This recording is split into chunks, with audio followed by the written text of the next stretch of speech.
I came back after a week visiting my sister, a small gift bag in my hand, and the same eager feeling in my chest of flopping onto my old familiar armchair.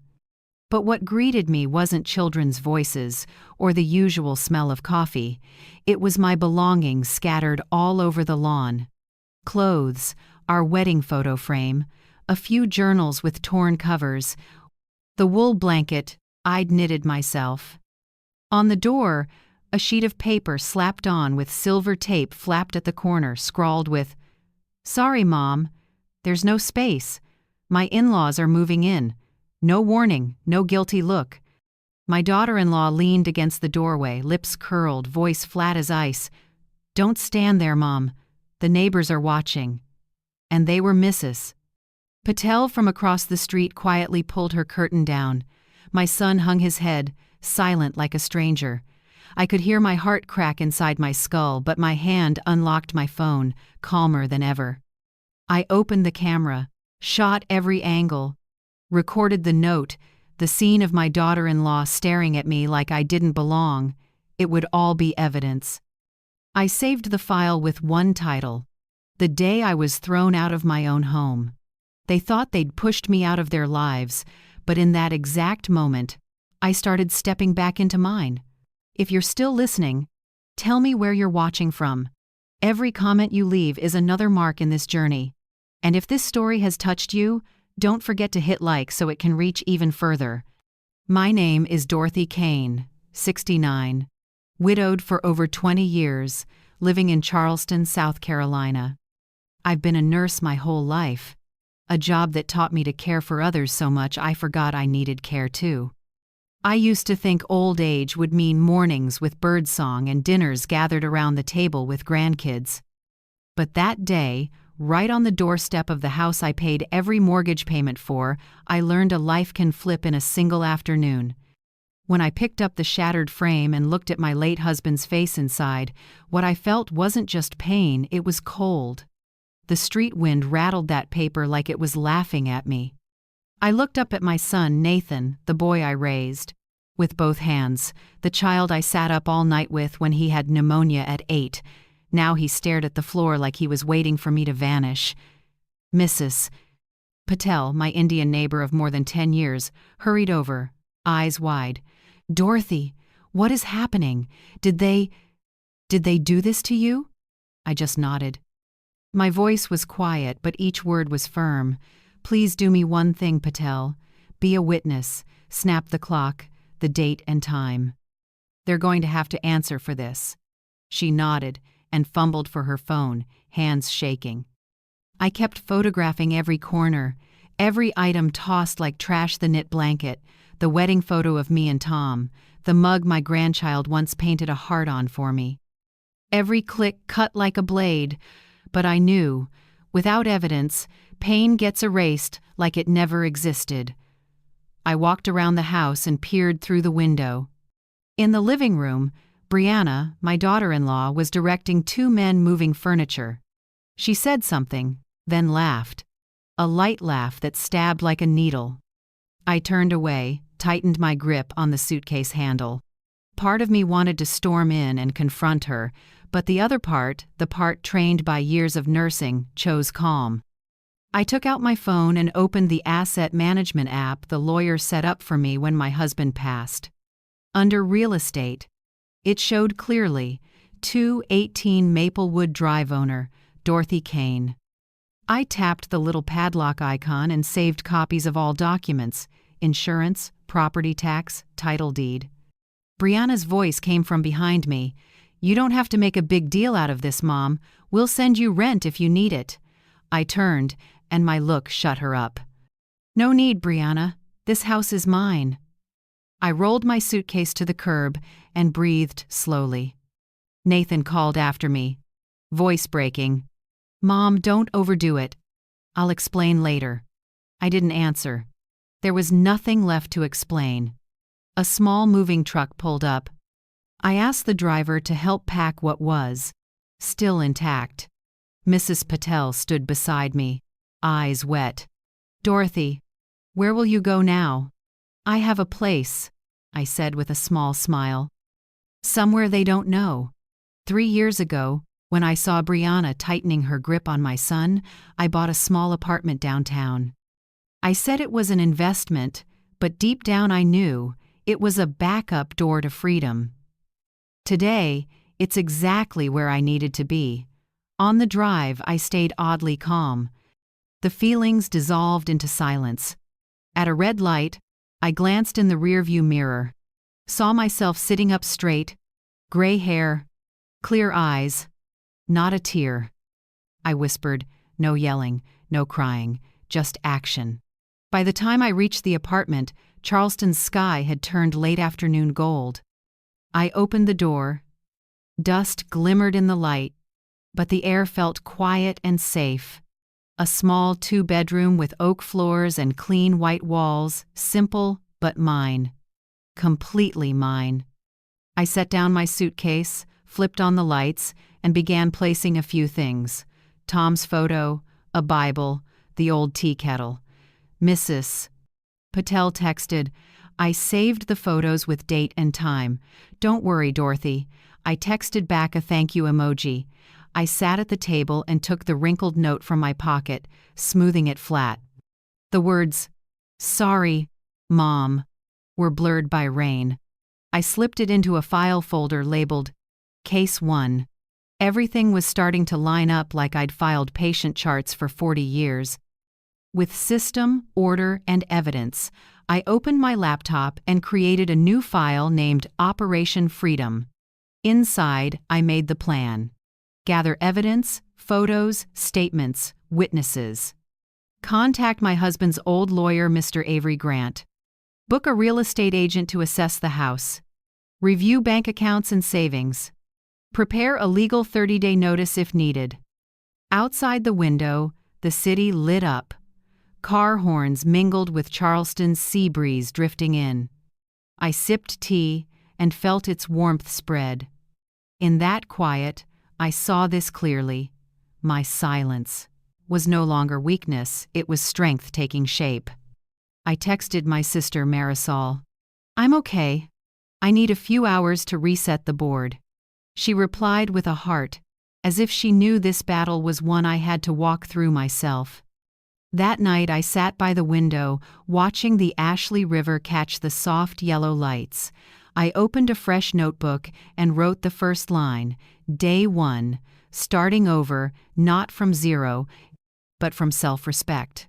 I checked my phone and saw the photo folder named The Day I Was Thrown Out of My Own Home. I opened each picture. Brianna's eyes, Nathan's bowed head, the door slamming behind me. Then I smiled. No, I won't go back and beg them to open that door. I will strike the gavel of the law, and when it sounds, every one of them will have to listen. Outside, Street Phillips church bells drifted gently.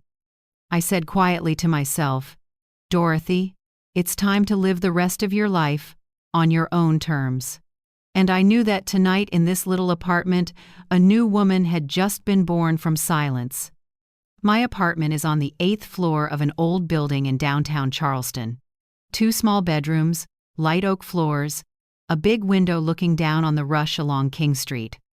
The afternoon sun slants through the blinds, coating everything in a warm, honey-soft glow. When I turn the key and the door swings open, the smell of dust and old wood rushes in, but oddly, I don't feel lost, I feel free. I start cleaning. Wipe the cabinets, wash the curtains, take out the trash, throw the windows wide for sunlight and sea air. Each motion feels like shaking off layers I've carried for years. In the bedroom, the small safe is still tucked under the wooden desk, the place I stored documents when I bought this apartment 3 years ago. I kneel, set the combination, and check every envelope, deed, bank book, insurance copies, papers proving ownership of the old house. Everything's intact. I rest my hand on the stack like I'm touching a spine of my life, solid, quiet, and untouchable unless I allow it. After I sort the closet, I call my sister. "Marisol, I'm back in Charleston." She's silent for a beat, then her voice breaks with anger. Dorothy, tell me, did they really do that? They threw your things on the lawn? Why didn't you kick them all out? That house is yours. I chuckle softly. I will, but not the way they expect. I have evidence. I have the law. You're always too calm, she sighs. If it were me, I'd have set off a storm. I glance around the apartment where sunlight washes the white walls and say gently, no storm needed. In still weather, you can finally see where to go. After we hang up, I sit at the table and check my phone. There's a new message from Mrs. Patel, my old neighbor. She sent a string of photos from her window.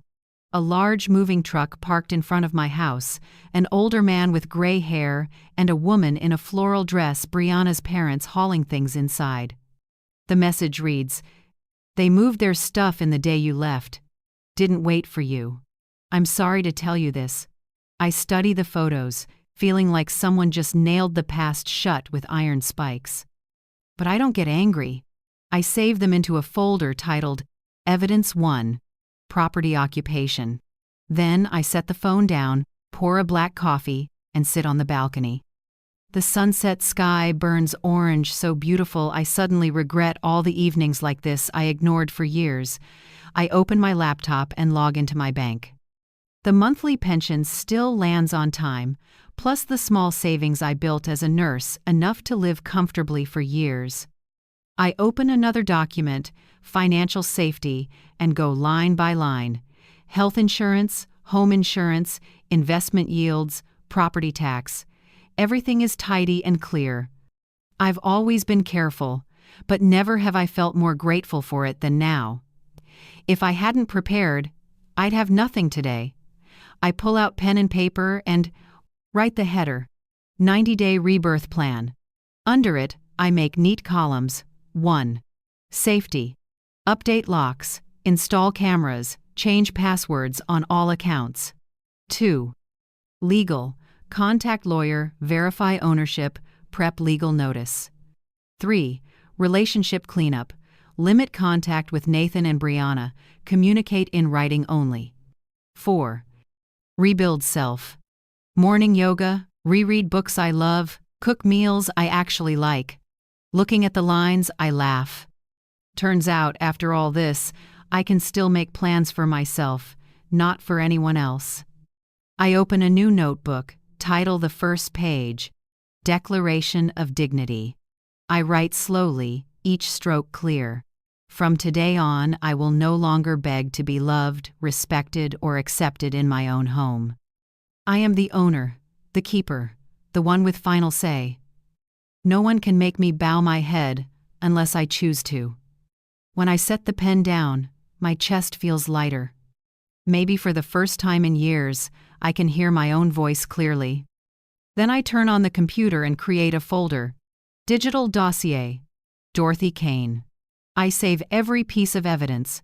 Photos, videos, texts, utility bills, property taxes, insurance policies, everything proving that house is mine. I build a spreadsheet, set a unique password, and back it up to an external drive. Each step is cool and precise, like a mental surgery for which I'm my own surgeon. That evening, I eat my first dinner in the apartment: toast, chicken soup, and a glass of leftover red wine from last year. The warm light bouncing off the wood table makes the room feel strangely cozy. I turn on the radio, let old jazz mingle with the breeze. It's simple, but every breath tastes like freedom. At 10 p.m., a text pings from an old colleague, Sandra, now a real estate agent. She writes, "Heard what happened through Marisol. I know a great agent named Ryan Cole, young but kind and trustworthy. Want me to have him reach out?" I reply right away, "Yes. Please send me his number. Thank you, Sandra." I jot the info into my planner. Next to a small line, "Prepare the rightful path." I know exactly what I'm about to do. Not revenge, not destroying anyone, but reclaiming the right to stand in my own name. Before bed, I step onto the balcony. Charleston's night wind carries salt and the faraway hum of boats at anchor. The streetlights below look like stars fallen to the ground. I tilt my head back, breathe deep, and feel a strange calm settle in. Then I go back inside, open my notebook to the last page of the day, and write 3 big words, my hand a little shaky but firm: do not back down. I set the pen down and look at the words for a long time. They feel like a vow not to anyone else but to me. That night, for the first time in years, I sleep deeply. No dreams, no dread, just the sweet quiet of a beginning. And when the first light slips through the blinds, I wake up, brew hot coffee, and open the windows for the sun. Sparrows chatter on the balcony, and the river wind drifts in briny and fresh. I take a sip, sit at the table, look over the plans I've made, and whisper, "Dorothy Kane, welcome back." One old chapter has closed, and the small key in my hand, the key to this apartment, now opens more than a door. It opens a new life.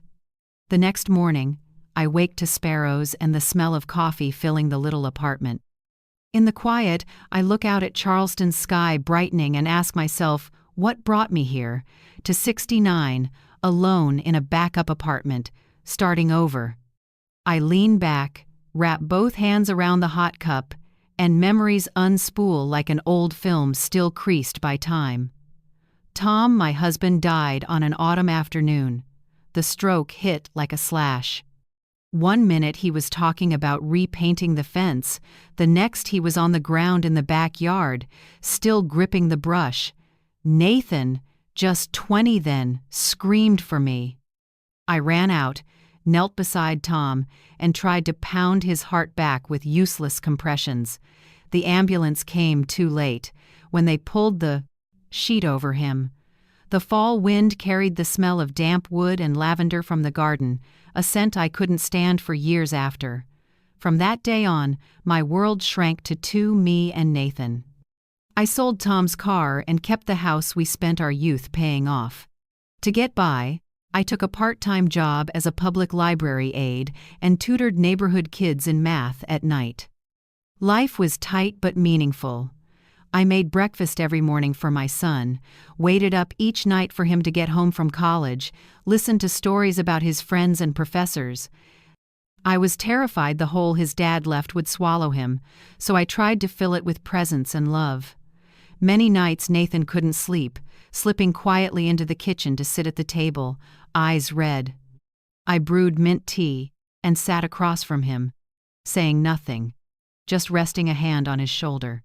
We sat like that, letting the warmth from the cups speak its own language. On those nights I thought, we'll get through this. As long as we're together, we'll be okay.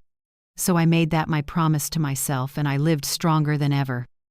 Nathan graduated with a logistics degree, and I cried through the whole ceremony. I remember him hugging me and whispering, "Mom, I did it. I want you to be proud." I was. More than anything. Not long after, he met Brianna, the young secretary at his new company. They met at a work event, and everything moved so fast I couldn't catch up. "I still remember our first meeting," Brianna smiled softly, spoke gently, called me Mrs. Kane in a honey-sweet voice. I thought, my son is lucky. When they got engaged, I cried happy tears. I sold a few of my mother's old jewelry pieces and paid nearly half the wedding costs. I wanted my son to start without worry. I believed his happiness would be mine, too.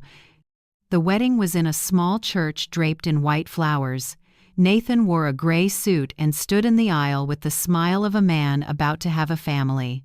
I sat in the front row in my old blue dress, chest swelling with pride. I thought Tom would be proud if he could see our boy that day. After the wedding, I invited them to live with me. My 3-bedroom house near downtown had a small yard, a white fence, and the apple tree Tom planted before he died.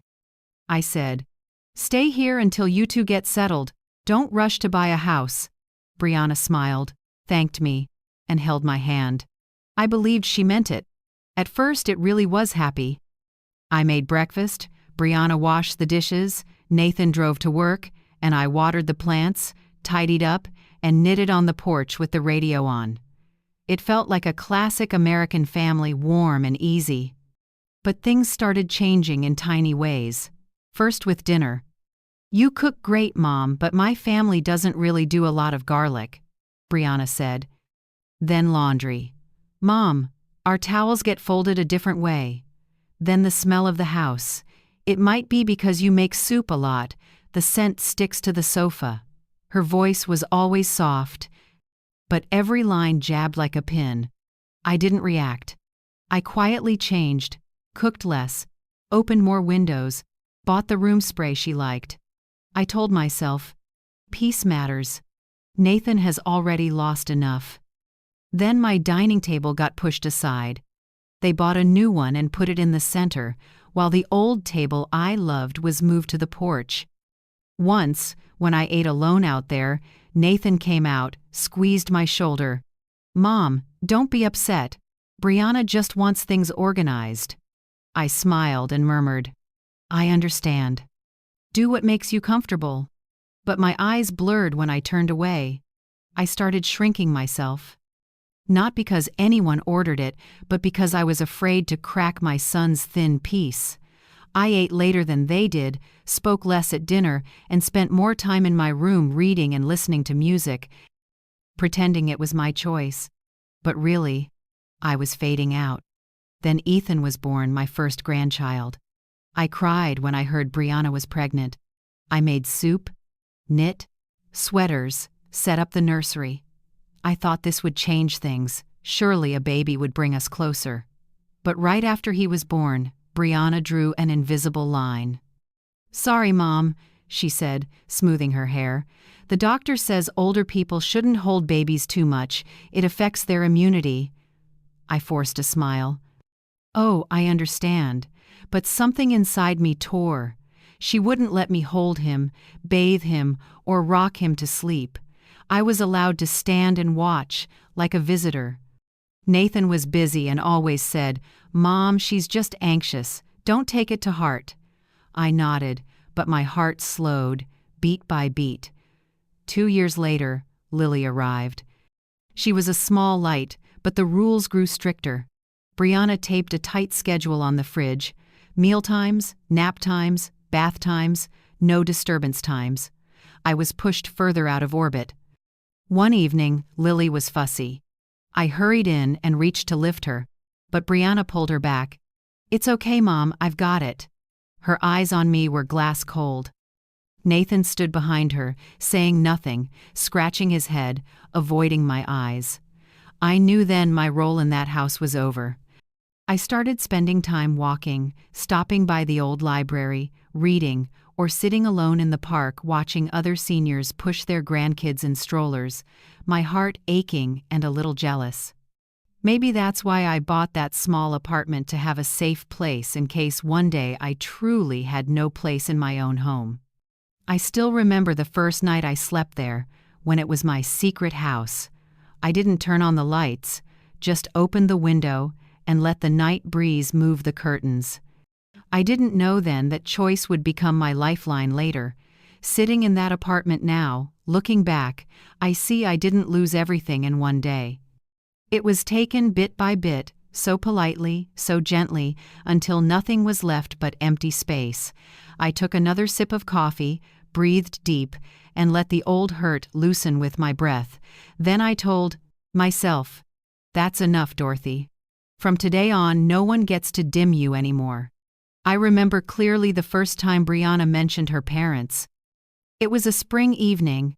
Nathan had just gotten home from work, and I was setting the table. Brianna spoke casually, like small talk. "My parents are selling their old house in Greenville. They're planning to come down to Charleston and stay a few weeks while they look for a new place. That's okay, right, Mom?" I looked up and saw Nathan ladling soup, not looking at me, just giving a small nod. I answered, "If it's just a few weeks, that's fine. The house is big. 2 more people won't be a problem." Brianna smiled, her voice so sweet I didn't realize that sentence was the seed of a long plan. After that, I didn't hear anything more. Life went on as usual. I cooked, watered the plants, cared for the kids, and Brianna stayed busy with her phone and appointments. Only once did I hear her talking behind a bedroom door. Voice lowered. No. Wait a few more weeks. She's about to leave. I didn't know who she was, but a strange chill ran down my back. A few days later, Marisol called, urging me to visit her in Savannah. Dorothy, I miss you so much. It's been 2 years since we saw each other.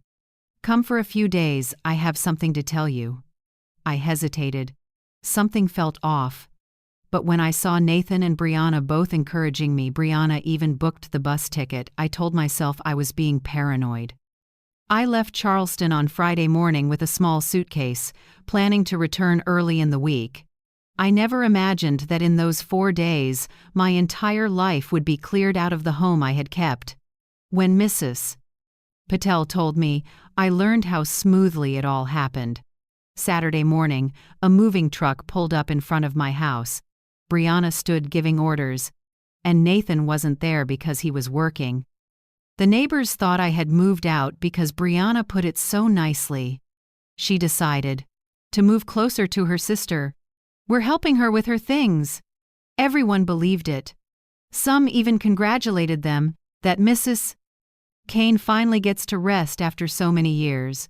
That few weeks staying over turned into a permanent takeover, and I, the real owner, was pushed out of my own home by light words. Hearing it from Mrs. Patel, I didn't fall apart like people might think. I was quiet for a long time, then gave a thin smile. At least they waited until I was gone so they wouldn't have to look me in the eye. That evening, I sat by the apartment window, watching lights spill onto the Ashley River, and for the first time in my life I felt grateful to myself. Grateful to the woman from 3 years ago who bought this apartment. Grateful for the caution I once called paranoid. Without this place, I might have had to stay with someone and be labeled the mother who got thrown out. I brewed mint tea, the scent spreading in the quiet room. The first sip made me remember what Tom used to say when he was alive. You help people too much, Dorothy. Remember, kindness needs to be in black and white. I laughed back then, thinking he was teasing. Now I understand. Kindness without paperwork is just a legal empty space, and someone will fill it with their schemes. I stood and opened the safe. The yellow light hit the gray steel, cold but steady. I took out every document: the house title, property insurance, property tax papers, repair contracts with my name on every line. I laid them neatly on the table, each page stamped clearly. Not one line with Nathan's name. Not one letter with Brianna's. I smoothed a corner and said quietly, "This house is still mine, and it will be handled as mine." I felt like I could hear the heartbeat of a woman once dismissed, starting up again, stronger than ever. And have you ever had to stay silent to keep your dignity like that? If you have, leave a line in the comments someone out. There may need your story to find the courage to stand up. I opened my phone and sent Nathan a single line. I got the message on the door. No blame, no question mark. I knew that was enough. They'd read it, understand, and start to worry. I powered down the phone and set it aside. What I felt wasn't anger anymore, it was absolute clarity. Before, I would have reacted with tears. Now, I would act with reason. I took my notebook and wrote the first checklist for my countermove. 1. Agent, find someone to assess the house and guide me through the sale. 2. Lawyer, confirm ownership and use rights, and the rules for removing occupants. 3. Notice to vacate. Prepare a legal 30-day notice. End quote. 4. Minimal communication. Speak only when necessary. No arguing, no pleading. 5. Evidence log. Keep every photo, message, and audio clip relevant. When I finished, I rested the pen on the page and took a long breath. This time, I hold the law, they hold feelings. And the law doesn't cry. The next morning, I went to the bank to print property tax and home insurance statements. The clerk looked over the files and said, "You keep your documents really well. Most older clients can't manage this." I smiled. I used to be a nurse. We're used to careful records. One small mistake can cost a life. In life, one wrong signature can cost you your home. The young woman looked at me with admiration, but I only felt sad. Being careful isn't a choice anymore, it's survival for someone who's been betrayed. At noon, I got a text from Mrs. Patel. "I just heard Brianna's relatives telling people you moved out on your own. They're bragging the house belongs to the new family now." I read it and smiled faintly. New family, sure. They can swap furniture and change the air, but they can't change the paperwork. That afternoon I sat at the table as sunlight slipped through the thin curtain and laid bright stripes on the wood like a gentle hand. I scrolled through old photos on my computer. Tom laughing under the apple tree, little Nathan holding a blue kite, me in an apron standing in a patch of lavender. Each picture was a reminder. I built this life with work, love, and loss. No one gets to take it with a sloppy note. That night, I sat by the window and wrote a letter not to send, but to set myself free. "Nathan, I'm not angry at you, but I will never forgive your silence while others erased my name from my own home. I'm not seeking revenge. I will only take back what's mine by the law, with reason and with dignity." I folded the letter, slipped it into an envelope, and put it in the drawer. Maybe I'll give it to him one day, or maybe never. Writing it was enough to make my heart lighter. When the clock struck 11 p.m., I shut my laptop and looked at the checklist on the wall. Each bullet was a step I would take not to prove anything, but to remind myself that my life is still in my hands. I made another cup of tea and stepped onto the balcony. The night sky was full of stars, the city calm. Somewhere in that old house, they were probably sleeping well. Sure, I'd vanished for good. I smiled, breathed in the night, and whispered, "No, Brianna. This old mother isn't gone. I'm just not coming back with feelings this time. I'm coming back with the law." The river breeze swept through, cool and clean. I closed the door and wrote one small line in my journal before bed. "Tomorrow, the action begins." Then I turned off the lights. In the dark, I could hear my heartbeat, not the beat of someone weak, but of a woman who has taken back the steering wheel of her life. On Monday morning, just after I rinsed my first coffee cup of the day, there was a soft, cautious knock, the kind people use when they know they're about to face the truth. I opened the door. Nathan stood there, hands in his pockets, head down. Morning light showed the worry lines on his forehead. My 45-year-old son looked strangely small. I didn't know they'd come so soon, Mom," he began, voice shaky and rough. I tilted my head to let him in. The apartment was small but bright and neat. Nathan glanced around, maybe surprised it didn't look like the picture someone had painted of a pitiful mother thrown out. I calmly poured 2 cups of coffee and set one in front of him. "Drink," I said evenly. "It's the same roast from your father's old shop." He didn't touch the cup, just nodded. I sat across from him, fingers laced, eyes steady on my son. "You said they came earlier than planned?" Nathan nodded, avoiding my eyes. I didn't think they'd move in for good. Brianna said just a few weeks. You know, they're looking for a place." I cut in, voice low and clear. "A few weeks isn't a permit to occupy. I only want to know one thing." I tilted my head, gaze fixed on him. "Who signed off letting them stay?" That question popped his excuses like a pin. He went silent. His finger tapped the cup, his eyes drifting. I didn't add a word. The room got so quiet I could hear the clock ticking, like it was counting each beat of his shame. Finally, he sighed. "I was wrong, Mom. I just wanted everyone to get along. I thought you wouldn't mind if they stayed a few weeks. Brianna said you were never home anyway." I sipped my coffee and gave a small, even smile, neither bitter nor too forgiving. You thought that, but you forgot something. Even if I'm not there every day, the house is still in my name. That means only I get to decide who stays and who doesn't. Nathan said nothing. I could see his eyes swinging between guilt and confusion. I pulled an envelope from my pocket and set it on the table, the copy of the deed. Under the light, Dorothy Kane was bold and undeniable. I nudged the envelope toward him. Take a look, so you don't have to hear it secondhand. He glanced at the papers, then looked up. I don't need to see it, Mom, I know. I just stayed quiet. I finished for him. Sometimes silence is a signature, Nathan. I learned that the hard way. He dropped his head. A moment later, he took a wad of cash from his wallet and pushed it toward me. I know I messed up. Take this, Mom. Think of it as rent for now, or I laid my hand on the money, then slid it back. No need, Nathan. I have a pension and savings. I don't need anyone's money. He stared, surprised. Maybe for the first time my son realized I wasn't weak or broke like Brianna had told him. In his eyes I caught a flicker of shame mixed with respect. I spoke slowly. You know, Nathan, people often confuse love with control, care with taking someone's rights. You let someone make you believe I only exist if you allow it.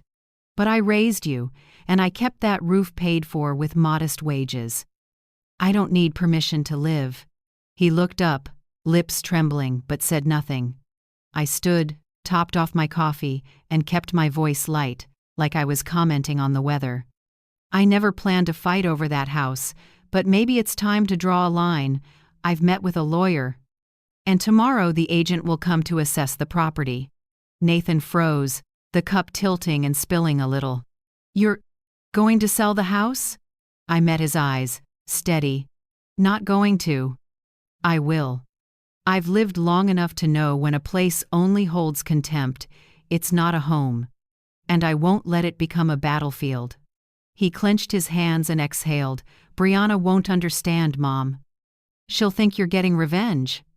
I shrugged. That's her problem, not mine. I'm doing the right thing. The air felt heavy. I looked at my son, grown man's face, Tom's eyes, now tired and conflicted. I loved him, but I wouldn't soften. I set my hand on the table, voice softer but firm. Listen, Nathan, I'm not angry at you, but from now on, everything needs limits. Even love has rules. I won't let anyone, even you, treat me with pity. Respect doesn't come from kindness. It comes from clear boundaries. That closed it. Nathan bowed his head low. He touched the deed lightly, then nodded, almost whispering, I understand, Mom. I smiled, stood, and took the printed agent packet from the cabinet. I set it on the table and flipped to the last page. Tomorrow at 9 a.m., Ryan Cole, the agent my friend recommended, will be at the house to do the assessment. If you want, you can be there. But I'll open the door as the legal owner. Nathan looked startled. Maybe for the first time, he realized I wasn't bluffing. I wasn't the weak mother in the kitchen corner. I was a woman who knew the law, held the power, and was ready to act. After a few seconds of silence, he pushed himself up. I'll talk to Brianna. Be careful, Mom. If you need anything, call me. I just nodded, making no promises. When the door closed and his footsteps faded, the apartment felt peaceful. I exhaled, not from exhaustion, but from laying down a weight I'd carried for months. I sat back at the table, opened my journal, and wrote today's first line. Respect doesn't come from pity, it comes from clear boundaries. My hand shook a little, but every letter was sharp. I closed the book and looked at the window, taking on evening gold. The last light washed the far roofs in a burnished glow. In it, I saw my own face, calm, clear, and so new I almost didn't recognize myself. I stood, opened the drawer, and took out the house keys, documents, and file folder. I packed everything carefully, checking each item. Every lock's little click felt like a drumbeat, saying, I was ready. Before switching off the light, I paused at the door and looked back at the small room. Inside was the soft smell of coffee, a half-empty cup, and the gentle quiet I had claimed for myself. I said softly, like a promise to me, tomorrow Dorothy Kane will open that door not as a mother thrown out, but as an owner claiming justice. Then I turned off the light. Outside, Charleston's night fell easy, and inside me, a new dawn began. The next morning, Charleston's sky was unusually clear.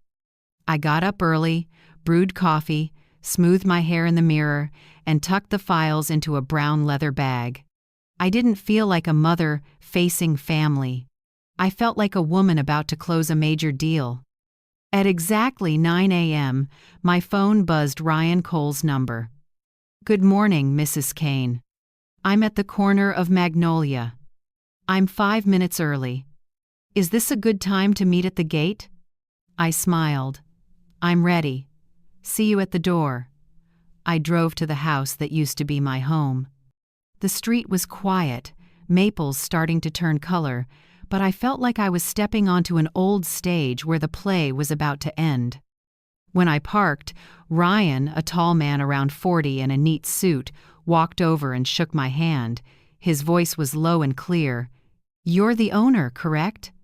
I'm Dorothy Kane, I said, pulling out my keys. The legal owner of this house. I slid the key in and turned it. The click sounded crisp, like a statement of authority. The door opened and a mess of perfume, fried food, and cheap cigarette smoke hit me. A once bright house was now damp and cluttered. The sofa was stained with grease, the floor scuffed with footprints, and my family photo on the wall had been replaced by Brianna and Nathan's wedding portrait. Ryan glanced around, jotting notes fast. Looks like a lot of interior changes, ma'am. I nodded, voice even. Not authorized, but I'll address it legally. From the primary bedroom, Brianna's parents stepped out, clearly not ready for this morning's visit. He wore a wrinkled t-shirt. She had a scarf thrown on. Seeing me, they froze, eyes wide like the sheriff had knocked. Mrs. Dorothy, we thought. The man stammered, we thought you had moved. I smiled, voice light as air. No, I just took a few days off, and this is my agent, Ryan Cole. We're here to assess the house I'm considering selling. She forced a smile. His face flushed. Sell? But our daughter is staying temporarily. I cut in, still calm. Temporary doesn't change ownership. I walked slowly into the living room and took in every detail. Familiar things were gone. The bookcase missing, my china mugs replaced by cheap liquor bottles, curtains a different color. In the corner, my cat Daisy was gone. A chill passed through me, but I didn't let it linger. Ryan got to work, measuring, shooting every corner. He spoke in professional, steady rhythms. This area's rising fast, Mrs. Kane. Near the new commercial corridor and the expanded high school.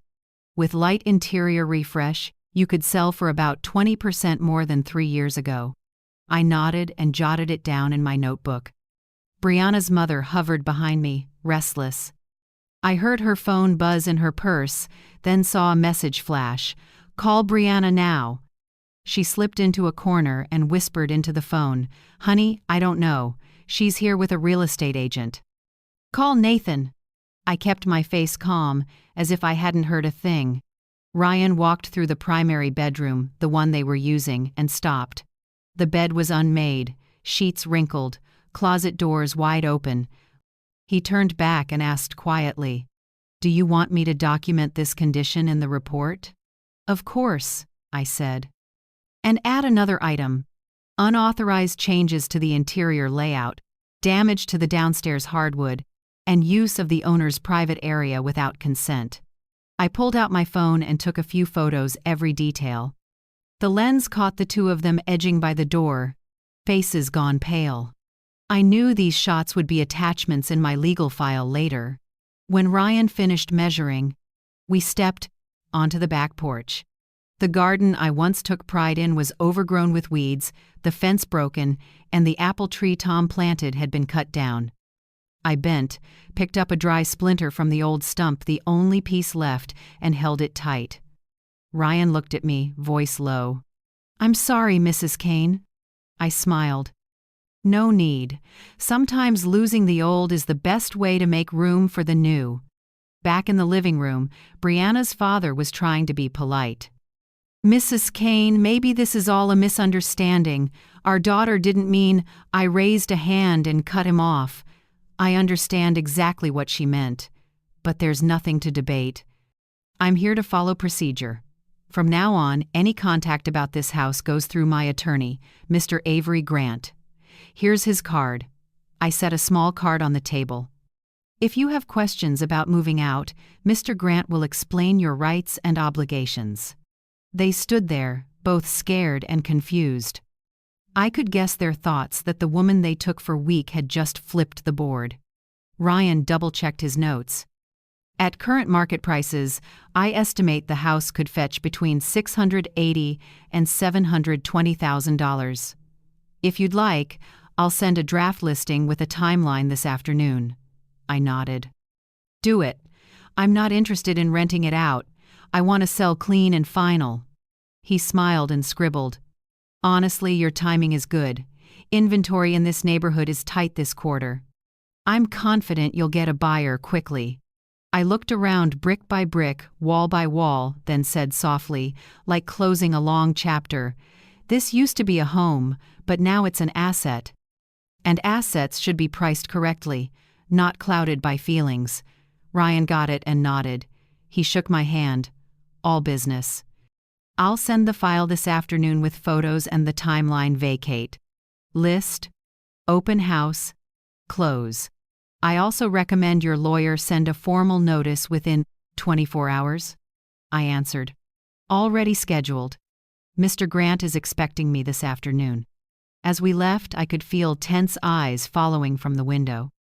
Brianna's mother was on the phone non-stop, probably with her daughter and Nathan. Her voice wavered. "She says she's going to sell. Do something." I stepped down the front stairs, morning sun warm on my shoulder. Ryan opened the car door. I turned back for one last look. The wooden plaque reading Kane Residence still hung there, but the paint was peeling and the letters fading. I thought maybe I should take it down, like taking down an old illusion. On the drive back, I called attorney Avery Grant. He'd helped Tom with an insurance matter years ago, now in his 60s, but his voice still steady and sure. "I've heard, Dorothy," he said. "Stay calm. I'll draft a 30-day notice to vacate. They have no legal right to be there, so you're fully within the law." I smiled, eyes on the road. "I don't want a circus. I just want it done right. And that's exactly why you'll win," he said. That evening, Ryan emailed the first packet, the draft listing, projected price range, and a 6-week open house plan.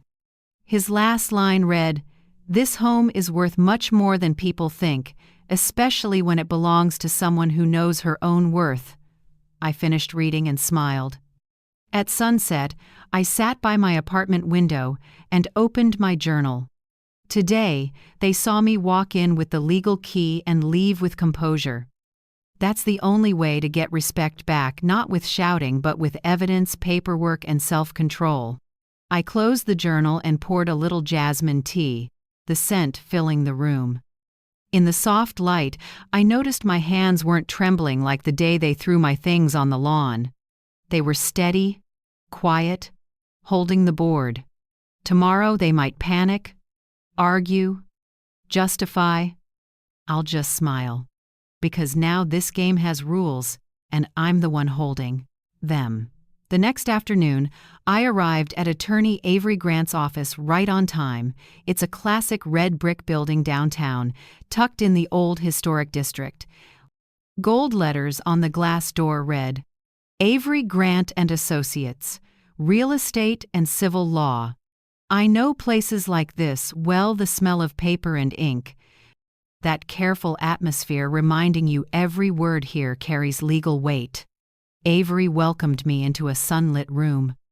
He was the same silver hair, a deep voice, the calm eyes of someone who's seen hundreds of disputes end with the law on the right side. He motioned for me to sit and opened the file I'd sent the day before. "Dorothy, I've reviewed everything," he said, voice solid as oak. "The deed, property tax, and insurance all in your name. No one has the right to use, allow occupancy, or make structural changes without your consent." I nodded and gripped the teacup his assistant had brought in. "I don't want drama, Avery. I just want it done by the book." He smiled slightly. "That's why I like working with you. Now listen, we'll send a legal 30-day notice to vacate, with clear consequences if they don't comply." He pulled out a template, clean, precise lines of text. "Under Section 273710 of the South Carolina Code of Laws, an occupant without ownership or a legal lease must vacate the premises within 30 days of receiving notice. If not, the owner may seek a lawful eviction order and damages." Avery looked up, calm but firm. "We don't need to raise our voices. We'll let the law speak." I looked at the paper and felt relief mixed with resolve. Those black and white lines, lifeless on their own, felt like a backbone. "Not power, but quiet justice," I signed. My signature wasn't shaky like the letter to Nathan. It was clear and steady, a mark of a new resolve. Avery stamped it and called in his assistant. "Angela, serve it today. Make sure we get a signed receipt. We follow protocol." Then he turned to me, warmer now. "Dorothy, I know this isn't just about a house, but you're doing what's right. When the law is enforced, respect finds its way back." I nodded. Maybe he was right. I didn't need them to love me again, just to learn boundaries. Avery went over the steps, meticulous as a good teacher. During this period, if they harass, damage, or push back, don't engage directly. Just document photos, videos, dates, witnesses. I'll take it from there. I wrote it all down. Each note felt like a small brick rebuilding a foundation that once shook. By the time I left, late afternoon light stretched across the cobblestones. I felt lighter not because I'd won anything, but because things were finally in their right places. That night, I got Avery's confirmation email. Notice was personally served to the occupants with signed acknowledgement. Effective today, April 14th. Deadline to vacate, May 14th. He added one line just for me. "We've taken the first step, Dorothy. Let time and the law do the rest." I set my phone down and sat quietly. A sea breeze slipped through the window. I made ginger tea, watched the steam curl up, and remembered the years I believed kindness alone could hold a home together. Now I know, kindness needs limits and proof. 2 days later, I started restructuring my life, literally. First task, lock all utilities back under my name. I called the power company. "Hi, I'm the owner of 214 Magnolia. I want to make sure all utility accounts are under my control." The rep checked and said, "Actually, ma'am, someone changed the contact info last month. Would you like to restore it?" I held back a sigh. "Yes, immediately. Please send confirmation by email." I did the same with water, internet, and gas. Each one noted the date I reactivated ownership. No one touches that house now, not even through a bill. That evening, I got a text from a distant in-law, the sister-in-law in Florida, who hadn't checked on me in 5 years. It read, "Dorothy, family is sacred. Don't push this. They just want stability." I smiled, hit save, and didn't reply. I'm done explaining to people who preach when they've never carried the weight. Next day, I kept going like a COO, taking back her company. I called the bank and asked them to review all authorizations tied to my retirement and credit accounts. The rep asked, polite, "Would you like us to verify anyone with current access?" "Yes," I said. "If you see Nathan Kane, remove him." She came back a moment later, voice firm. "Found an old authorization from 2019. It's been removed as requested. Accounts are now under your name only." I thanked her and leaned back, exhaling. I also added a new property risk policy and updated all contact info. I even installed a video doorbell at the apartment and signed up for monitoring. Some might call it defensive. To me, it's just how you sleep well. That night, I sat at the table and wrote my 30-day plan. The bullet points were neat, but each one carried weight. 1. Dignity. Stay quiet. No sparring. Don't diminish myself. 2. Transparency. Everything in writing, with confirmations. 3. No pointless arguments. My time is worth more than their excuses. 4. Keep calm. The law backs the person who doesn't lose control. 5. Self-care. Eat, sleep, read, exercise. Don't let them take my mind, too. When I finished, I put the pen down. The warm desk light fell across my hands that once shook when I was humiliated, now steady like roots gripping soil. I checked the clock, 10 p.m. Outside, Charleston was unusually quiet. Far-off waves thumped like a lullaby. I turned off the light, got in bed, and pulled up the covers. Peace rolled in with each breath. For the first time in years, I slept deeply. No dreams of the past, no thoughts of Brianna or Nathan, no door slamming in my face, just a long, quiet, solid sleep like I'd finally taken back the right to be in charge of myself. 3 days after the 30-day notice was served, I was watering flowers on the balcony when the doorbell rang. The sound was urgent and familiar, and my heart dipped for a second. I knew who it was before I opened the door. Nathan and Brianna stood there, looked like any young couple, but to me they were two storms pretending calm. Nathan wore a wrinkled shirt, hair messy, eyes a mix of worry and guilt. Brianna was different, fully made up, perfume so strong it drowned out my tea. "Mom," Nathan started, voice small and shaky. "We came to talk. Please give us a few minutes." I quietly opened the door wider and stepped aside. "Come in, but all I have is black coffee and silence." "Pick one." Brianna forced a smile. "Both are fine, Mom." I sat, poured 3 cups, pushed one toward them. The smell of fresh coffee filled the room. The scent that once meant togetherness now tasted bitter. They sat across from me. Nathan spoke first, voice tight. "Mom, we went too far. I didn't think it would end up like this. Brianna was just looking out for her parents. I wanted peace." "Mom, the house is yours, but if you'll come back, we'll move into the small room. Let us take care of you." I stayed quiet, looking him in the eye. The way he said "Mom" trembled, but behind it, I heard the old habit of emotional steering. Brianna rested her hand on his arm, bowed her head, and spoke with a hint of tears. "I truly am sorry, Mom. I was wrong. We shouldn't have done that. My parents had nowhere to go. I just wanted to help them.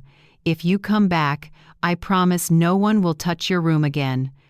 I just need a chance to make it right." Her words fell like water, sweet and smooth, but each one carried the same old flavor of manipulation. I said nothing, just listened, and let them pour out the rehearsed apologies. Nathan held his wife's hand. They performed the same scene, tears, sorry, shaky voices. When they finished, I set my cup down and looked at them calmly. "Are you done?" Brianna nodded and dabbed her eyes.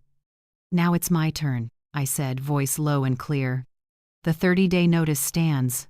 I'm not changing my decision." Both froze. Nathan looked up, urgent. "Mom, I'm being honest. I don't want you alone. We just want things back the way they were. I gave a thin smile. Back the way they were means what, Nathan? Me in the house but not allowed on the sofa because it might get dirty? Or standing in the yard while someone else eats dinner in the kitchen I built? Brianna cut in. No, I didn't mean that. We'll pay rent, really. Whatever you want, we'll pay. Think of it like you being an investor. I tilted my head, voice light. No need. I don't need rent, because this isn't about income, Brianna. This is about dignity, and you can't pay for dignity. Brianna pressed her lips together. Nathan's eyes searched the room for a foothold. Mom, what about Ethan and Lily? They miss you. They ask about you all the time. Don't you miss them? I took a breath. That hit the softest spot in me, but instead of weakening, I felt stronger. Of course I miss them, but my love for the kids isn't a hostage to bargain with. Don't turn them into cards in this guilt game. Brianna blinked, surprise iced over into cold. She looked at Nathan and said quietly, but loud enough for me to hear, "See? I told you. She wants revenge." I didn't react. I simply picked up my phone and turned on the voice recorder. Say whatever you need to say. I just want to save it just in case my memory isn't as good as my kindness. The room froze. Nathan stood, voice heavy. You'll regret this. When people hear how you treat your son and grandkids, they won't take your side. I stayed seated and gave a small smile. You're right about one thing, Nathan. I don't need anyone on my side. I just need to be on the right side. They left, the door shutting hard. I looked out and saw them talking by the entryway. Then Brianna lifted her phone, probably calling someone.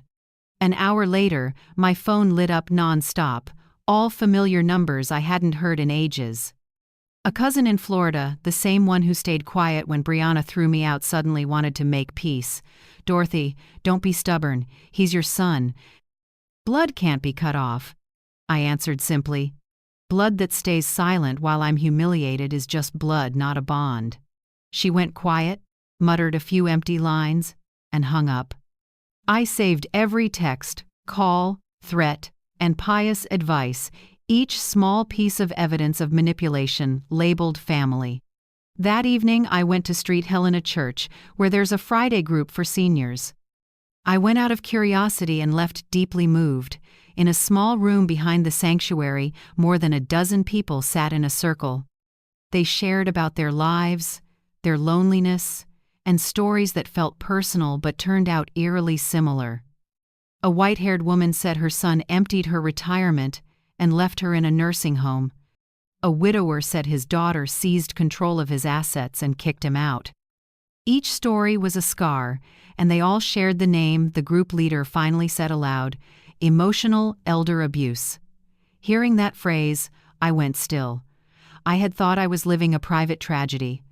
Turns out what I went through has a name, a definition, and even laws to protect us. I wasn't alone. A lady named Mabel squeezed my hand and smiled. We're not weak, Dorothy. We've just been quiet too long. On the way home, I walked under warm streetlights, the breeze carrying salt from the sea. I opened my phone and typed a note to myself, the line I knew I'd read every morning. Don't let old pain teach me to stay silent again. I saved it and locked my screen. My steps felt steadier. My back straighter. In the dim light, I saw my shadow no longer curling in fear but walking forward, lighter, like someone who finally understands the worth of one word: dignity. That night I went home, made tea, opened the window, and listened to the waves in the distance. I didn't cry, didn't shake, just felt calm, because I knew, for the first time in years, I was living true to myself, owing no one an apology. Only 7 days left before the move-out notice expires. I marked the date in red in my planner, then gently folded the page. Everything was on track: the house appraised, the attorney on it, and my nights beginning with peaceful sleep instead of tossing and turning. That morning, I was checking my email when the doorbell rang. A light, steady knock, not rushed. I knew it wasn't Brianna. She never knocks like that. I opened the door, and Nathan stood there alone. No perfume, no prepped lines, just my son, looking tired and thinner. His shirt wasn't ironed, eyes sunken, hair messy like he hadn't slept all night. "Mom," he said softly, not pleading like before. "Can I come in?" I nodded and opened the door. The kitchen still held the scent of morning coffee. Nathan glanced around, a little surprised at how bright and neat my apartment was, everything in order. Nothing like the lonely mother image someone had drawn for him.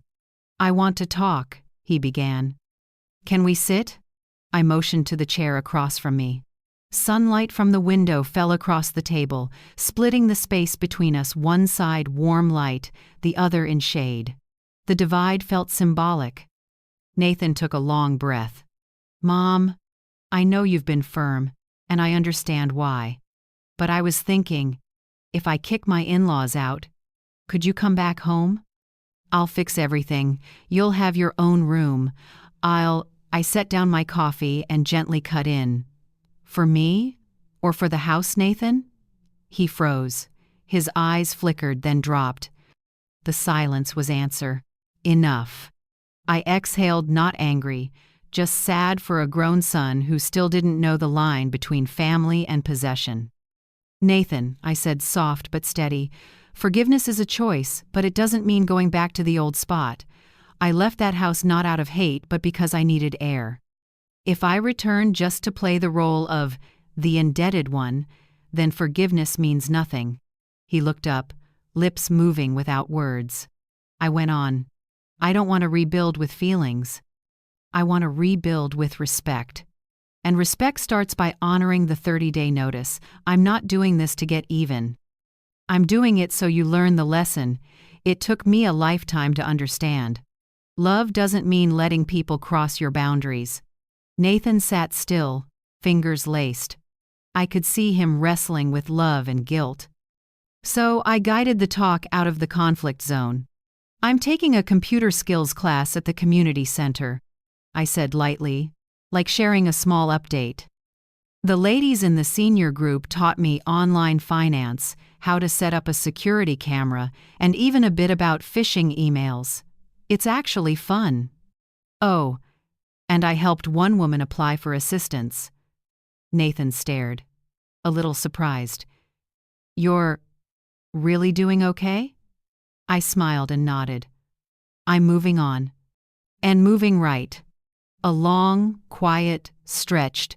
Then he said softly, "I'm sorry, Mom. I let it go too far. I was just afraid. If I lost the house, I'd lose you." I shook my head. "You'll never lose me, Nathan. But I want you to understand, real love doesn't need property to exist. It needs kindness and respect." He nodded, tears slipping down, trying not to cry. I kept my calm rhythm.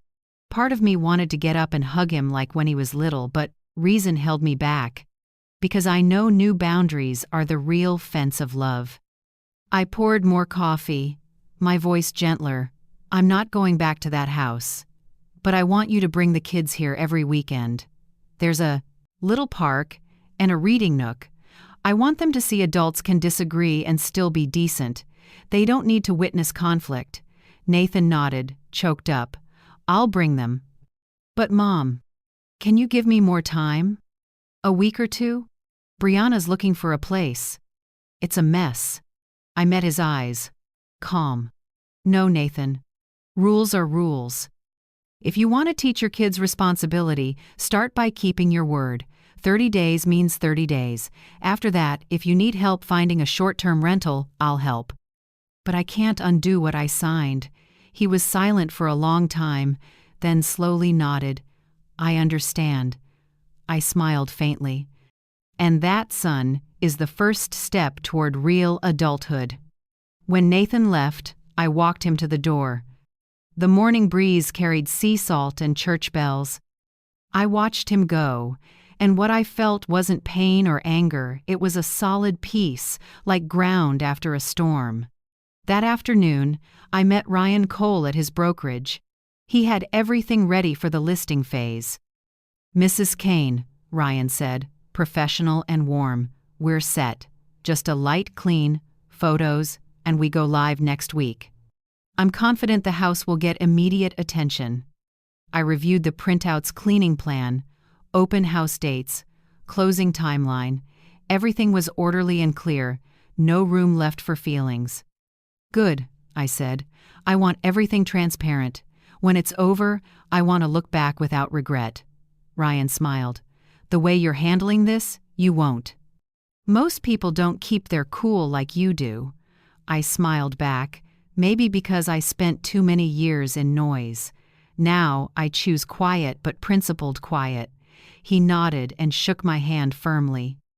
I'll send the final packet tonight. When I left the office, the sun poured gold over everything. I stopped at a small cafe, ordered jasmine tea, and opened my planner. In the corner, I stuck a blue note with a line in purple ink. Today's principles protect tomorrow's joy. I stared at it for a long time.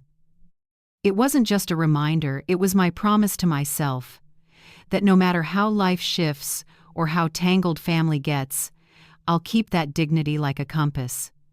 That night I came home, turned on the warm lamplight, and cracked the window for the night breeze. The city was quiet. I warmed a cup of milk, sat down, and opened my journal. My son learned his first lesson on boundaries. I learned my last lesson on forgiveness, and both of us are growing up even if we're long past being called young. I closed the book and smiled. Outside, church bells rolled low, and even like the heartbeat of someone who's weathered a storm and finally knows peace is a fair reward for those who keep their principles. On the 30th day, they moved out. No tears, no apologies, just the rattle of a moving truck on a damp morning. I stood at the curb, file folder in hand, watching the last boxes load. Nathan avoided my eyes. Brianna pretended to be busy on her phone. When the truck door slammed, they slipped away from Magnolia Street, the place that once held my youth. I didn't follow and didn't look back. I simply smiled and placed the keys in Ryan Cole's hand beside me. Your turn, I said. Ryan nodded, walked to the lawn, and drove a fresh sign into the grass. For sale, Ryan Cole Realty. The metal cutting into soil sounded crisp, like a period. Charleston's sky was strangely clear that day. Sunlight washed the rooflines and windows that had seen so many dinners, so many fights, so many broken promises. I watched, feeling both light and far away, as if burying a piece of the past, the only way to revive the rest of me. Ryan turned, upbeat. You'll be surprised. This area is hot. You'll get interest this week. He was right. 2 days later, my phone wouldn't stop buzzing. Emails with questions, a young couple wanting a showing. And by the first weekend, Ryan called, excitement in his voice. Dorothy, we've got a cash offer. $720,000, right on my estimate. I went silent for a few seconds. Not for the number, but because cash sounded like freedom knocking. The next day, I met attorney Avery Grant. He'd received the contract. As usual, Avery didn't rush. He slid on his glasses, read every clause, drew a red line through a few spots, then looked up. This is their add-on, a trap clause. If you sign without catching it, they can delay payment with fake repair demands. I'll strike it. He edited steadily, like someone used to facing dishonesty without flinching. I smiled. Avery, without you, I'm not sure I'd have the patience to finish this. He set his hand on the papers. It's your patience that makes the law work. You chose the right path, no shouting, just doing it right. When I signed, my hand shook a little, years of scrubbing bricks and tending roses compressed into one signature. But as the ink dried, I smiled. Not like someone who lost, but like someone who finally closed an old era. After the wire hit, I took 3 days to reset everything. I paid off the small stuff. Credit card, car insurance, a few hospital charges from last year. Clearing those debts felt odd, like lifting invisible straps from my chest. Then I set up an emergency fund in a 3-month CD. With Avery's help, I put the rest in a safe mix: bonds, CDs, and a small slice in a social fund. Not a fortune, but enough to live free without sweating every bill. One early morning I looked in the mirror. More gray, more lines. But my eyes were bright in a new way. I decided to treat myself to the beach trip I'd put off for family. I picked Tybee Island, a few hours' drive from Charleston. A small oceanfront room, windows full of wind and waves. The first day, I walked barefoot along the shore and let the water wash over my ankles. Each wave felt like a rinse cycle, old memories thinned out, old hurts fading under the tide. At night, I sat on the balcony, listening to surf mix with jazz from a nearby bar. I wrote in my journal, "I didn't lose a home. I traded for peace." 3 days on Tybee felt like a healing regimen. Late breakfasts. Reading on the porch. Unhurried sunsets. No one asking what I needed. No one telling me how to be. Just me and the right to be quiet in freedom. Back home, I decided to refresh the apartment that had witnessed my rebirth. I changed all the curtains to a soft cream, painted the walls a gentle olive, and added a few snake plants in the corners. Each morning, sunlight slid through gauze, touching my coffee and an open book. I set a small armchair by the window, Dorothy's reading corner. I changed the bedding, hung a few sunflower prints, the flower I've loved since I was young but never bought because Tom didn't like bright colors. No one stops me now. I live alone, and the apartment started breathing with me. One afternoon over jasmine tea, an idea landed. I'd start a social account not to show off, but to share what brings joy to people my age. My first post was a teacup, a copy of The Shell Seekers, and a simple caption, "Older age isn't the last page, it's a new chapter if you hold the pen." I didn't expect a few hundred likes in days. Many peers commented, "I'm learning to live again. I thought I was the only one lonely." I replied to each, slowly, honestly. That account became a small corner for people wanting to be heard and to hear. I shared easy meals for one, good reads, sometimes a story about pride and forgiveness. New friends appeared not by blood, but by empathy. One day, Ryan messaged, "I saw you online. You're inspiring more people than you realize."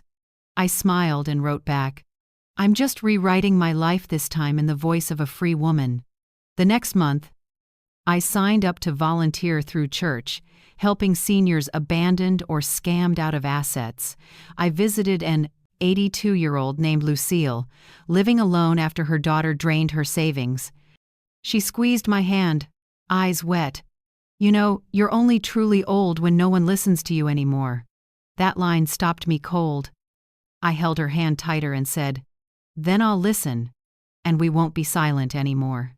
Leaving the nursing home, the gray sky felt like a warm hand on my shoulder. I understood, giving is the quickest way to heal. That night, I added another page to my journal. I sold the house but bought back my freedom. I lost the old road and found the right direction. And I learned real happiness begins with the right to say no, closed the book, and turned off the light.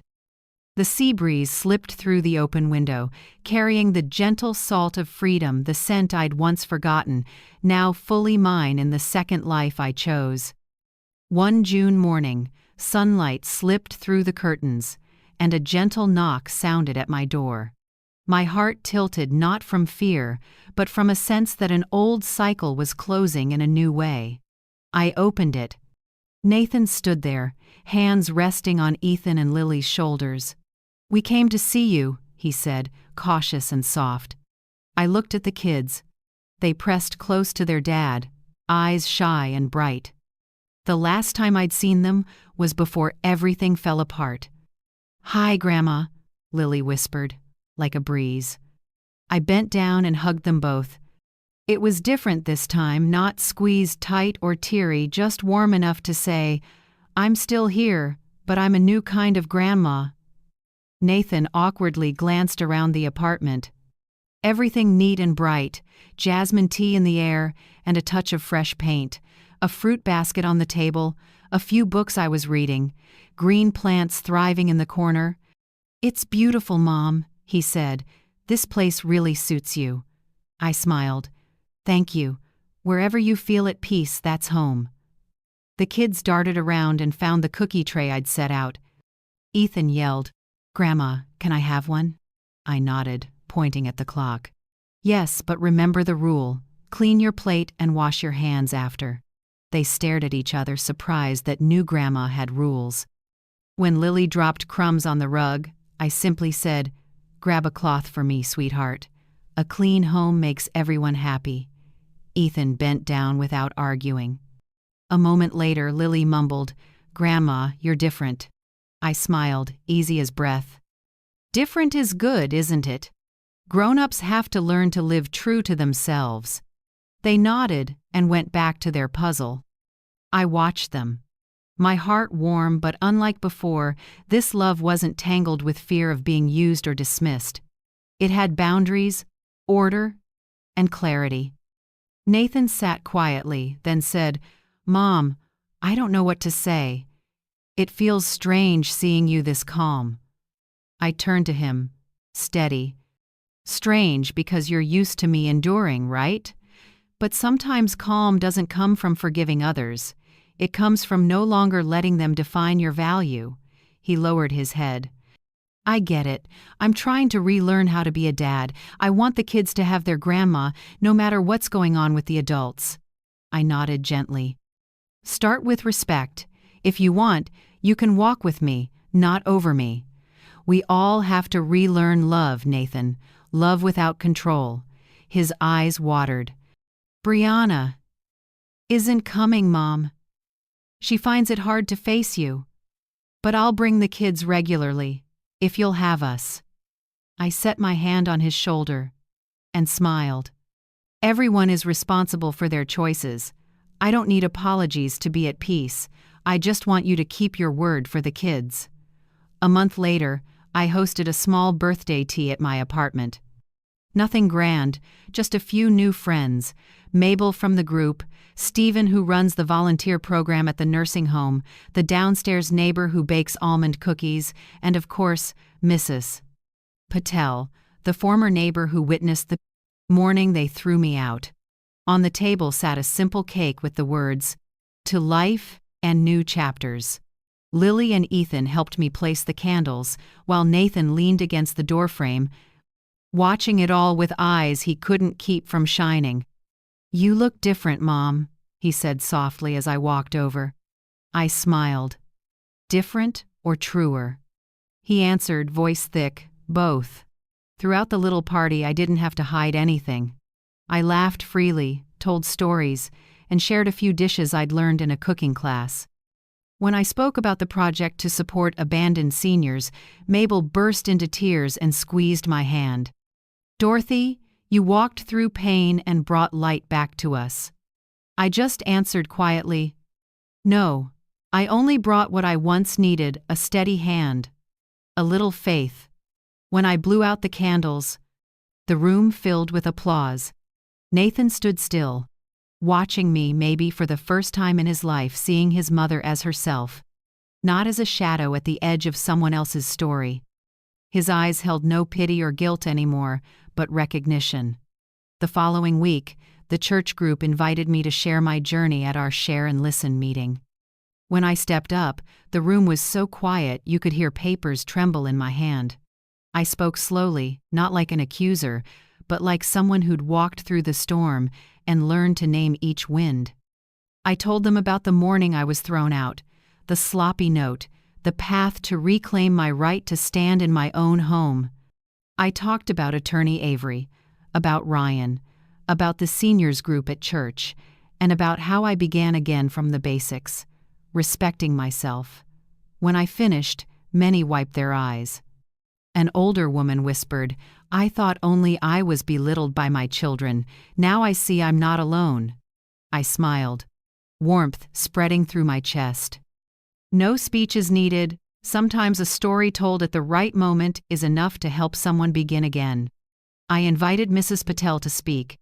She walked up calmly, voice as gentle as ever. I don't need to say much. I just want to say I was there the day Dorothy was forced out. She didn't cry. She simply smiled and walked through the gate. And today, she's smiling again, but it's the smile of someone who won. The room applauded.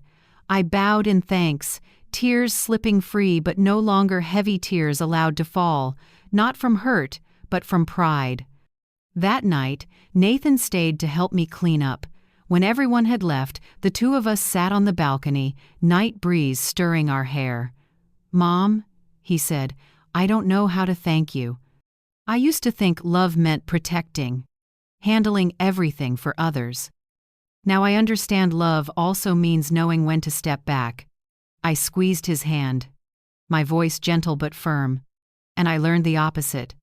Love is not endurance, not bowing just to keep the peace. I'm willing to love, but not at the cost of dignity.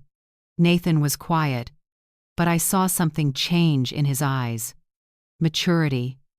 Maybe it takes a lifetime for a mother and son to understand that love is whole only when both stand upright, not when one is on their knees. I looked out where city lights shimmered on the Ashley River like stars. In my heart, I knew I'd reached the end of the road of pain and stepped into a new stretch of freedom, clear-eyed love, and well-earned peace. 2 years have passed since the day I closed the door on the old house. When time slows, it heals in its own way, not by erasing, but by teaching us to look back with calm. Now my life moves at a steady, full rhythm. Mondays and Thursdays I volunteer at the nursing home where men and women with stories like mine now tell them with a smile. Wednesdays I teach a computer skills class for seniors, showing them how to send emails, save photos, and video call their grandkids without help. On weekends, I meet for coffee with my circle of friends, Mabel, Stephen, and Mrs. Patel, who still loves brewing cinnamon tea and telling stories of the old neighborhood. My small apartment has become a true home. The walls hold photos from my trips, Tybie's endless blue, a lavender field in Tennessee, and the park corner where Ethan once laughed himself silly at a cookie-stealing squirrel. I don't need relics of the past anymore, just small moments I'm living now. Nathan and I stay in touch, measured, healthy, no more strings tied with guilt or pity. Once a month, he brings the kids to visit. Ethan now says thank you after every meal, and Lily loves sitting beside me to look through old photos. They're old enough to understand that Grandma's love isn't bought by silence. Brianna never appears. I don't ask, and I don't resent it. Some people are stretches of road, not destiny. Everyone is responsible for their choices, and I've chosen to keep living without needing anyone to admit fault. One early autumn afternoon, I sat reviewing the financial statement Avery helps me manage. The money from the old house rests safely in conservative funds, some invested, some set aside for emergencies. I have enough to live comfortably, travel each year, buy gifts for the kids, and help a few friends when times are hard.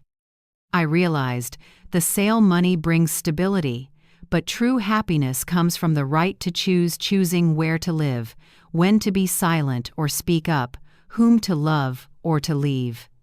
I wrote a letter to myself, the woman who once stood shaking in front of a house taken from her. Dorothy of yesterday, never let anyone dim the light in your eyes again. Don't give so much that you forget yourself. Remember, kindness only matters when paired with boundaries. That day when your daughter-in-law said, "Don't stand there, the neighbors are watching," you chose to stand still and keep quiet. Now you know, that wasn't weakness, it was the beginning of strength. I folded the letter and placed it in a small wooden box with a photo of me and Marisol by the ocean. A keepsake, a reminder, Never bow to contempt no matter who it comes from. I also started a small fund called Silver Voices Fund to support seniors facing emotional abuse within their families. At first it was just a few $100s I'd saved, then others from the volunteer group added theirs. We help print legal documents, find temporary housing, or simply listen to stories their children won't hear anymore. Each time an older woman grips my hand and says, "Thank you for reminding me I still have a voice," I feel my path has been worth it. One breezy afternoon with wind off the Ashley River, I decided to visit my old street. The house has fresh paint, a new plaque on the door reading, "The Harpers." The front yard still has roses, but they grow wild now, not in my neat rows. I stood at a distance and didn't go in, I didn't need to. No pain rose up. It was like looking at a faded photograph. I smiled and whispered, "Thank you for teaching me how to leave at the right time." I knew clearly, my silence that day wasn't surrender. It was stepping back to gather strength to counter with reason, not tears.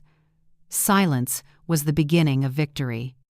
And without that morning of being cast out of my own home, I might never have learned that a 68-year-old woman can start over strong, independent, and at peace. That evening when I got home, I opened my laptop and wrote a new post for Silver Voices. Sometimes the strongest thing you can do is choose to leave in silence, not to prove anything, but to protect your worth. If you're living in a home that makes you shrink a little each day, know there is a way out, a voice, and someone who stood where you are. I hit post and watched the screen glow. Dozens of comments poured in. "I'm in Texas, your story is mine." "Watching from Florida, thank you for saying what I haven't dared to say." I read each one, eyes stinging. Maybe my journey was never only prize, mine. I closed the laptop and went to latch the window. Sunset slipped through the curtains, spreading across the floor in warm, honeyed light. I brewed a cup of mint tea, inhaled deeply, and felt the wind move through hair streaked with silver. Outside, the city was still noisy, but inside this little home, peace stayed. I thought, maybe someone listening to this is standing at the start of the same road where pain is fresh but hope is flickering. I hope that by the time they hear this, they know. It's never too late to rise, to love yourself again, to choose dignity over fear. Thank you for staying with me to the very last lines. I don't know where you're listening from, a small room, a quiet evening, or on your way home. But if this story made you pause, if your heart twinged because you saw yourself in these words, know you are not alone. Sometimes we have to be silent to guard our dignity, to learn how to stand on our own feet. I've been there. And I believe you can too. If my story touched you, tell me where you're listening from, and what you would do in my place. Leave a comment, your words might be the strength someone needs to find their voice. And if you want to keep walking together, hit like, subscribe, and turn on the bell so we don't lose each other in the noise of the world. Thank you. Truly. Peace often begins the moment we dare to believe we still deserve happiness.